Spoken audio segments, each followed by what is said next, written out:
பிப்ரவரி மாத மைத்திர முகூர்த்தத்தை பற்றி பார்க்கலாங்க. 5/2/2024 திங்கட்கிழமை நள்ளிரவு 12:58 முதல் 3:10 வரை. அதே போல இந்த பிப்ரவரியில் இன்னொரு தேதி 14/2/2024 புதன்கிழமை காலை 10:45லேருந்து 11:42 வரைக்கும். இந்த தேதிகளில் நம்முடைய கடனிலிருந்து ஒரு சின்ன தொகையை நம்ம கடன் செலுத்திட்டோம்னாக்கா நிச்சயம் வெகு விரைவில் நம்முடைய கடன் சீக்கிரம் அடைபடும். இந்த நேரத்தை பயன்படுத்திக்கோங்க.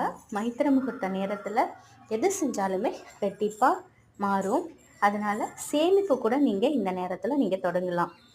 உங்களுடைய சேமிப்புகளை இந்த நேரத்தில் நீங்கள் தொடங்குனீங்கன்னா சீக்கிரமாகவே சேமிப்புகள் பல மடங்கு உயரும், செல்வம் பெருகும்.